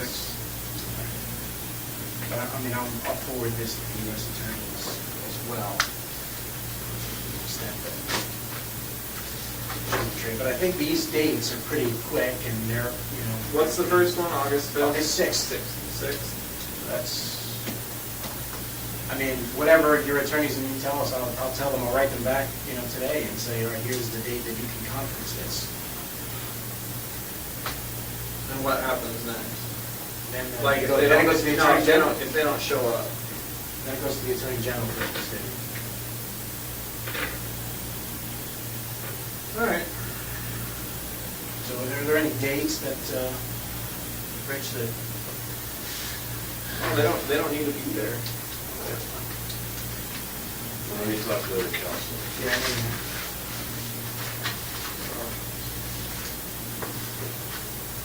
If I don't get to be there, they don't get to be there. And they're I'll my ask them counsel about, after all. yeah, I mean, I'll ask them about what the procedures are and whether, I mean, you know, and then you know, you have a right to kind of teleconference, and I just don't know what they do in these types of situations. Yeah. So that's where Koenig is. You know, I would like to explore this idea again of this global settlement sooner rather than later to be able to kind of control. Well, let me talk to them what's this going on. afternoon. Come over this afternoon. Yeah, we can talk about it, but I mean, I want to make it clear that from here on out, the Koenig case gets incorporated in whatever information is exchanged. Koenig case gets moving, but Any information I give you is incorporated into that, to whatever happens in the Koenig case. So you'd like the global So that I settlement? have control over what information is released in that, and, you know, we can do it on like a piecemeal basis. If you know, if I feel like,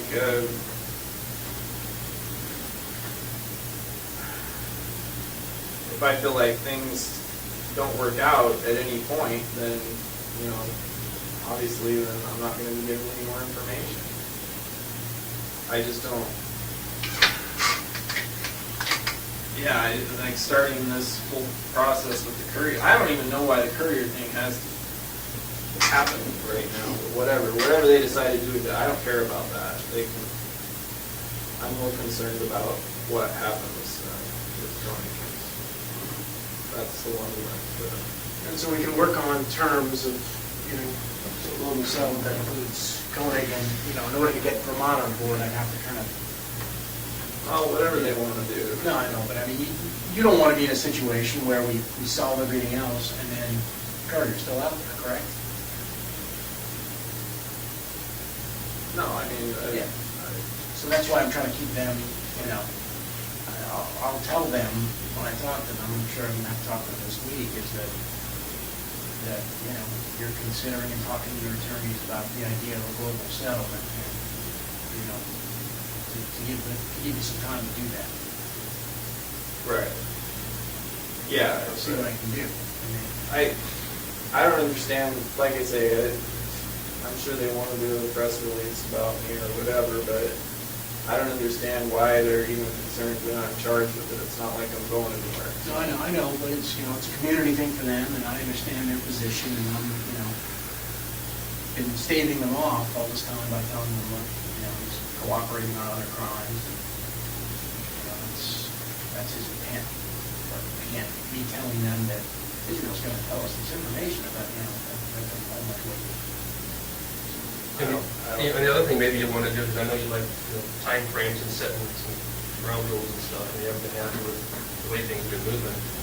Like now, you want to set, when do you want to talk about this again? I know that Mr. Kerner says he wants to talk to you today. When do you foresee being able to do this to expedite things so that we're not 3 weeks from now talking about the same thing? Yeah. You know what I mean? Because you're in control of that. Now that everybody's here, you can have, if you have some expectations, maybe you can set those out. Well, As far as just meeting again and discussing things. I think we need to get this, explore this local settlement thing. You know, if we can we'll work on that. We can get that together, then that's the,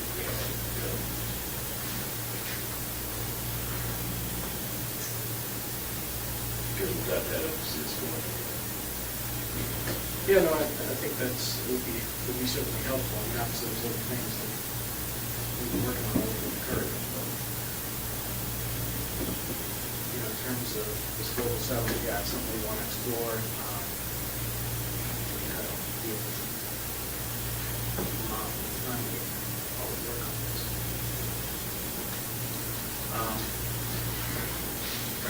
Well, I mean, that's What I can say, at least, it sounds like, you know, I can advise capital crimes that August 6th is sort of a workable date if it's mind doesn't change. Well, I mean, for me, in my schedule, September 17th would be work. But yeah, I don't know exactly. It doesn't even have to happen, so why do we even need a date? Yeah, I mean, Why does there have to be mitigation? I don't understand. there's no. I don't think You there's just any said there legal doesn't have requirement. to be, so. It's just a date, an opportunity. We don't want to deprive you of that opportunity, but you don't want that I don't even get to opportunity. go, so if I got to go, then yeah, let's do Well, I it. mean, it's clear, it sounds like obviously you don't want any mitigation presented in the Koenig case. Correct?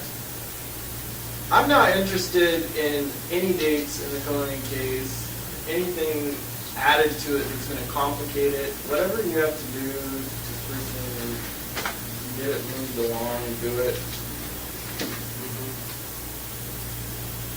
All right. Well, I'll talk to Capital Crimes and pass along your views on it, and as well as the view of you'd like to be heard on it. I don't know. Is that true? Yeah. No, if there's some sort of mitigation that's set up, I definitely want to be part of it, because that means I didn't know about it. I don't know if there's a procedure for that. Maybe there is. I'm not sure, but I can ask them about that. Be the person who's had forward, but in the meantime, I think we explore the global settlement. You're talking about the one initially when I wrote that letter, Rich, on July 16th, right? Well, personally, I would make an account of proposal on it. Yeah, no, I understand. And then I incorporated again a little more concrete deals in the July 20, which you have. What? The July 16th letter of the global settlement. It's,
think you hadn't seen that before? I think that was written before the stuff in Vermont. It was, and it was only 60. Well, it makes a lot more sense to do it in the Koenig case than the Courier case. Yeah, that was written on, yeah, I think that was like a Thursday or Friday, July 16th. So then, and then Monday, they told me that the FBI was gonna stop their key, and that's when I brought you the other thing on the 20th. That way, that mailed, and, you gotta check them off.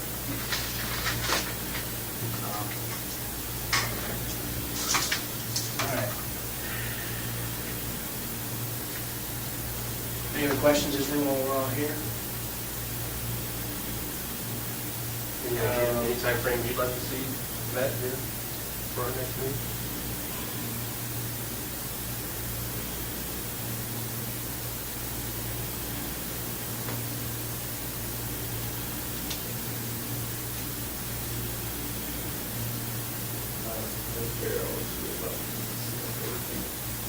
Let's talk about it.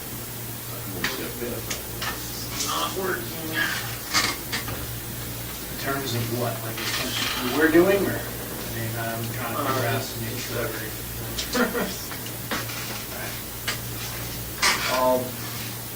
You taking it back down? When he's ready.